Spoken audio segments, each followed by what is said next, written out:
ধিং মহাবিদ্যালয়ৰ হীৰক জয়ন্তী বৰ্ষৰ ৬০ সংখ্যক নৱাগত আদৰণি সভা ১০ আৰু ১১ ছেপ্টেম্বৰ তাৰিখে দুদিনীয়া কাৰ্যসূচীৰে অনুষ্ঠিত কৰা হয়। নৱাগত আদৰণি অনুষ্ঠানৰ মুকলি সভাৰ সভাপতিত্ব কৰে মহাবিদ্যালয়খনৰ পৰিচালনা সমিতিৰ সভাপতি ডক্টৰ ইন্দ্ৰ নাৰায়ণ মহন্তই। মুকলি সভাত শ্ৰীমন্ত শংকৰদেৱ বিশ্ববিদ্যালয়ৰ উপাচাৰ্য ডক্টৰ অশোক কুমাৰ বৰা, নিৰ্দিষ্ট বক্তা হিচাপে আৰক্ষী বিষয়া তথা কবি সাহিত্যিক নন্দ সিং বৰকলা আৰু অসম কলেজ অধ্যক্ষ পৰিষদৰ সভাপতি ডক্টৰ ধৰ্মেন্দ্ৰ নাথ উপস্থিত থাকি ছাত্ৰ ছাত্ৰীক উদ্দেশ্যি গুৰুত্বপূৰ্ণ ভাষণ প্ৰদান কৰে। লগতে মহাবিদ্যালয়খনৰ ছাত্ৰ ছাত্ৰীসকলে নিজে প্ৰস্তুত কৰি উলিওৱা সামগ্ৰী প্ৰদৰ্শনীৰ লগতে বিক্ৰী কৰা হয়। আনহাতে উক্ত সভাতে ৩খনকৈ গ্ৰন্থ উন্মোচন কৰা হয়। ২০২৫ বৰ্ষৰ কলা, বিজ্ঞান আৰু বাণিজ্য তিনিটা শাখাৰ ৩জনক শ্ৰেষ্ঠ স্নাতক বঁটা প্ৰদান কৰা হয়। বদোদৰাৰ পৰা Mehdi Zaman report, any express. আজি আমাৰ ৬০ সংখ্যক নৱাগত আদৰণি সভা ধিং মহাবিদ্যালয় অত্যন্ত গুৰুত্বপূৰ্ণ এটা দিন, যিহেতু আমি ইতিমধ্যে হীৰক জয়ন্তী বৰ্ষত পদাৰ্পণ কৰিছোঁ। আমি কেইবাগৰাকী বিশিষ্ট অতিথিক আমাৰ নিমন্ত্ৰণ জনাইছিলোঁ। সেই মৰ্মে আমাৰ মহাপুৰুষ শ্ৰীমন্ত শংকৰদেৱ বিশ্ববিদ্যালয়ৰ উপাচাৰ্য ডাঙৰীয়া আমাৰ মাজত আহি উপস্থিত হ'ল।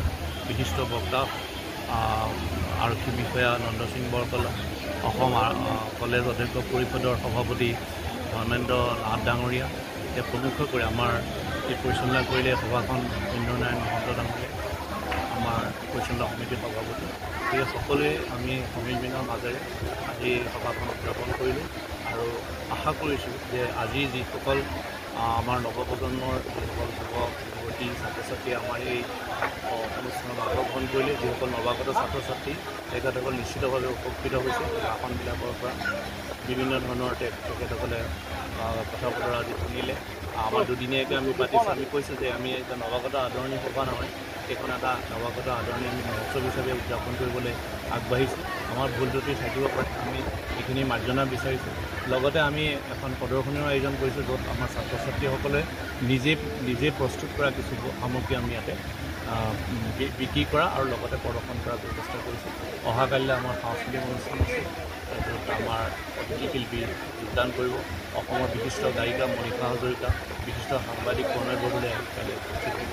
দীপলীনা ডেকাক আমি অনুৰোধ জনাইছোঁ, তেখেতে আমাৰ ইয়াত গীত পৰিৱেশন কৰিব। সকলোকে শান্তি শৃংখলা বজাই ৰাখি আমাৰ অনুষ্ঠানটিত সহযোগিতা কৰিবৰ কাৰণে অনুৰোধ জনাইছোঁ। আৰু লগতে সাংবাদিক বন্ধুসকল যিসকলে আহি আজি অনুষ্ঠানটি কাভাৰেজৰ কাৰণে আমাৰ মাজতে উপস্থিত হ'ল, তেখেতসকলকে মই ধন্যবাদ জনাইছোঁ। আমাৰ প্ৰাক্তন ছাত্ৰ সন্মিলনী আছে, সপ্তাহ সভাপতি মহোদয় আছে, তেখেতকো ধন্যবাদ জনাইছোঁ। সকলো প্ৰাক্তন ছাত্ৰ ছাত্ৰী, বৰ্তমানৰ ছাত্ৰ ছাত্ৰী, শিক্ষক শিক্ষয়িত্ৰী যিসকলে ইয়াত অংশগ্ৰহণ কৰিলে, সেই সকলোকে ধন্যবাদ জনাইছোঁ। আৰু গুৰুত্বপূৰ্ণ কথাটো হ'ল যে আজি ইয়াত 3খনকৈ গ্ৰন্থ মুকলি হ'ল। এখন গ্ৰন্থ মই নিজে প্ৰণয়ন কৰা আৰু বাকী 2খন গ্ৰন্থ, এখন আমাৰ মহাবিদ্যালয়ৰ যিখন ভাৰ্ব বুলি যিখন আমাৰ বুলেটিন হয়, ইভেণ্ট বুলেটিন, সেইখন আমাৰ ইয়াত মুকলি কৰা হ'ল। আৰু লগতে আমাৰ আন এখন গ্ৰন্থ টেক্সট বুক, সেইখন ইয়াত উন্মোচন হৈছে। আমি আশা ৰাখিছোঁ ধিং মহাবিদ্যালয়ৰ যি যাত্ৰা, 60 বছৰীয়া যাত্ৰা, ই আগবাঢ়িব আৰু সত্যাত অৱতীৰ্ণ হ'বগৈ। আৰু ইয়াৰ জৰিয়তে ধিঙৰ যি শিক্ষানুষ্ঠান, ধিং মহাবিদ্যালয়, এখন ধিঙৰ শিক্ষানুষ্ঠানেই নহয়, সমগ্ৰ অসমৰ ভিতৰত জাকত জিলিকা হৈ থাকক।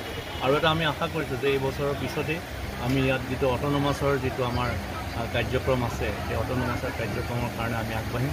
মহাবিদ্যালয়খন স্বায়ত্তশাসিত পৰ্যায়লৈ লৈ যাবৰ কাৰণে যিখিনি আমি কষ্ট কৰিব লাগে, যিখিনি ত্যাগ কৰিব লাগে, তাক কৰিবৰ কাৰণে আমি মহাবিদ্যালয়খন সাজু হৈ আছোঁ। এইখিনিকে কৈ মই বক্তব্য